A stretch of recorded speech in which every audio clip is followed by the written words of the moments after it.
আসসালামু আলাইকুম। মান্নাস ব্লগের পক্ষ থেকে সবাইকে সালাম ও শুভেচ্ছা। সকাল সকাল আসলে উঠা হয় না, খুব লেটে উঠা হয় ঘুম থেকে। কারণ আপনারা জানেন যে আমি যেহেতু ফ্রিল্যান্সিং করি, প্রফেশনালি ব্লগিং করি, তো বিভিন্ন ওয়েবসাইট নিয়ে কন্টেন্ট লেখা থেকে শুরু করে মার্কেটিং মানে অনেক কিছু করতে হয়।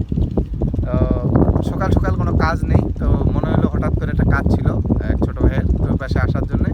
পরে মনে হলো যে না, একটু মানে এই যে ভুট্টা, এগুলো আমাদের ভুট্টা, তো এই মনে হলো যে একটু ভুট্টার ক্ষেতগুলোতে একটু ঘুরে আসি। কারণ অনেক দিন ধরে এই জায়গাগুলোতে আর আসা হয় না। ছোটোবেলায় অনেক আসতাম, লাস্ট মনে করেন যে 5-7-10 বছর আমি এগুলাতে আর কখনো আসি না।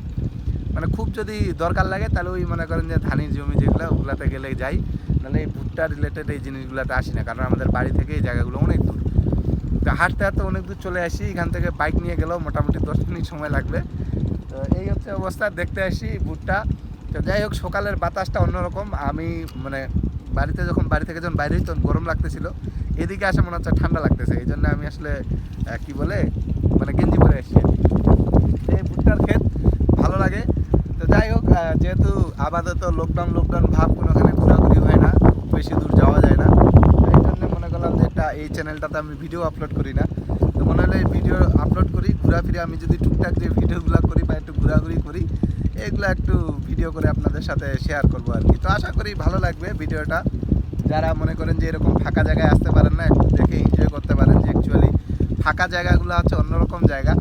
তো কথা হবে পরের কোনো একটা ভিডিওতে, সাথে থাকেন চ্যানেলটার। আর সাবস্ক্রাইব করে সাপোর্ট করবেন, আমাদেরকে ইন্সপায়ার করবেন যেন আমরা একটু টুকটাক ভিডিও শেয়ার করতে পারি। প্রফেশন আমার এটা না, প্রফেশন আমার আলাদা, এটা আমি জাস্ট করি শখের বসে, ঠিক আছে না? তো কথা হচ্ছে পরের একটা ভিডিওতে, একটু দেখেন ভুট্টার ক্ষেতের কী অবস্থা। Good bye.